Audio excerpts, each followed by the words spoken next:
G'day, I'm Mason Crane from the Fenner School of Environment and Society at the Australian National University.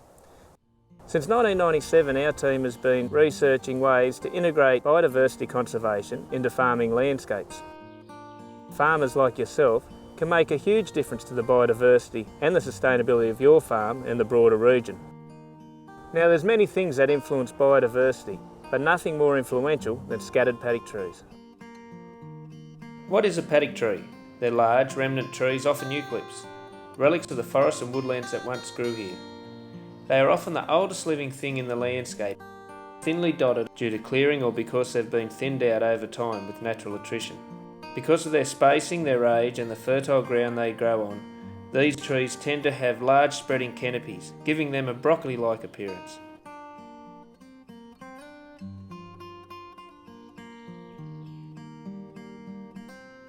You can't argue that these trees are magnificent.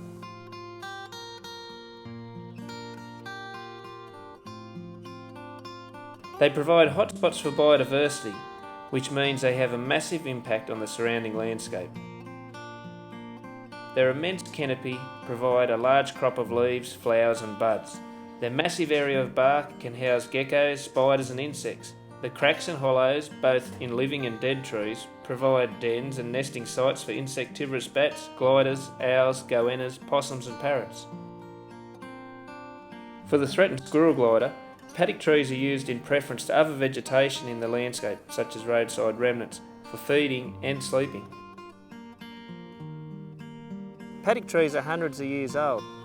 A large percentage of the trees that we plant today may not even make it into the next century.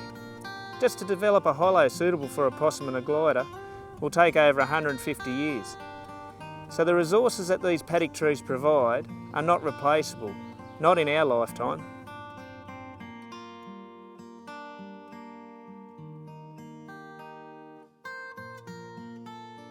Unfortunately, we're losing paddock trees at a rapid rate. As predicted, within 90 to 180 years that we have lost all the paddock trees in the southwest slopes if current trends continue.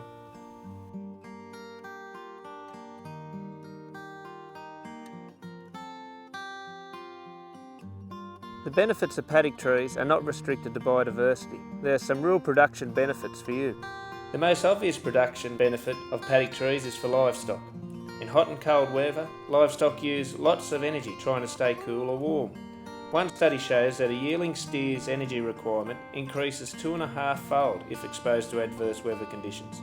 Having better shelter for your stock will not only benefit them, leading to increased weight gain, but also result in more dollars in your pocket. Studies show that dairy cows will increase their milk yield by 3% when given access to shade trees. Lack of shelter can also result in animal health issues and mortalities in your stock. A classic example is in cold snaps, when sheep are just off the shears. It has been found that scattered paddock trees increase water infiltration, increase desired elements in the soil well beyond the canopy of the trees, and add to nutrient cycling. Paddock trees have been shown to have a significant influence on the abundance and diversity of insect pollinators found in crops. Over 75% of crops grown in Australia rely to different extents on insect pollination, with wild pollinators such as feral honeybees, native bees or hoverflies doing much of the heavy lifting. Without natural pollinators, canola yields can be almost halved. Birds and bats are nature's best pest controls. Just 2 or 3 paddock trees per hectare can result in a significant increase in these species.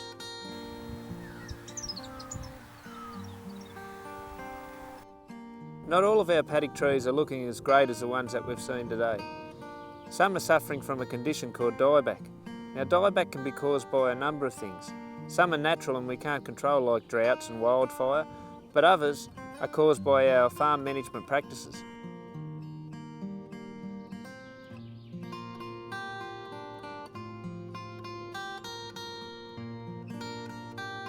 Increasing nutrification for fertiliser or stock camps encourages trees to grow artificially and changes growth patterns. This can make these trees vulnerable to insect attack. Root damage can come from farm machinery or the pressure of 100 head of cows vying for shade if there's only a few trees left in the paddock. Changes in land use and the intensification of agriculture is also threatening paddock trees. If you have widespread dieback in your paddock trees, there may be some underlying issues such as salinity. You'll need to talk to experts about this and how to treat it, so contact your local LLS.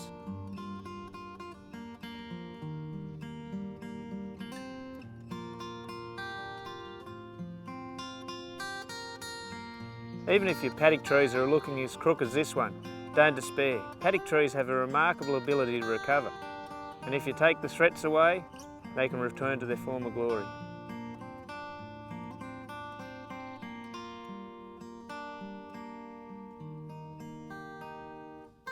So how can you make paddock trees work for you? The first step should be looking at an aerial photo of your property and coming up with a paddock tree plan. Try and find ways to incorporate them into your farm operation. Including as many paddock trees as possible in your plantings is a great example. Planting around your paddock trees can improve their health by protecting them against wind and encouraging more birds to control insects, as well as buffering them from sprays and fertilisers and other detrimental agricultural impacts.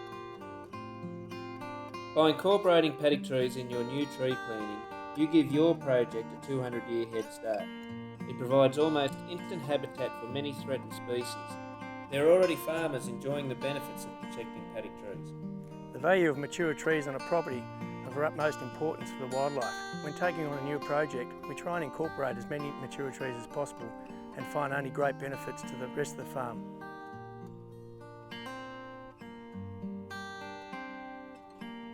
Including paddock trees in laneways may buffer the trees against the impact of general paddock management, particularly cropping paddocks, and provide alternate ways to get around your property. Maybe create a special purpose paddock such as a lambing paddock or off-shears paddock. If the paddock is only used for this purpose, the spells between grazing may reduce stress on the trees, allowing for regeneration, at the same time providing a fresh paddock for vulnerable stock with good cover. In many areas, paddock trees aren't naturally regenerating, so farmers are trying to address that by recruiting more trees into the landscape. They can do that many ways, by planting single paddock trees like this, or larger scale tree plantings like this one.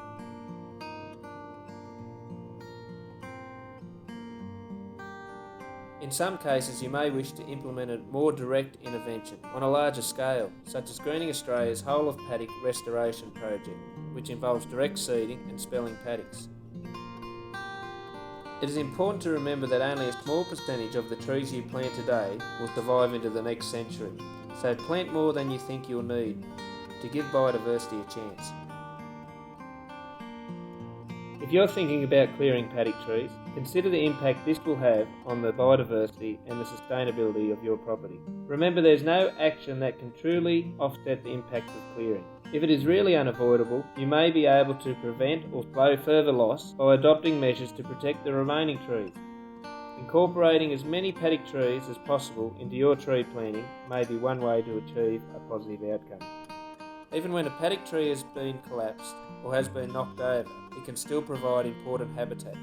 Whether it is lying where it has fallen or dragged to a more convenient location, this habitat, which has taken centuries to develop, will keep providing homes for wildlife, such as goannas, bearded dragons and tree creepers. When it comes to paddock tree conservation, no one has all the answers. It's likely that every different situation will require a different solution, and most of the solutions will come from innovative farmers like yourself. If you want further information on how to develop a paddock tree plan, contact your local LLS. So by respecting these ancient trees and taking time to incorporate them into your farm plan, we will continue to reap the benefits these trees provide now and into the future.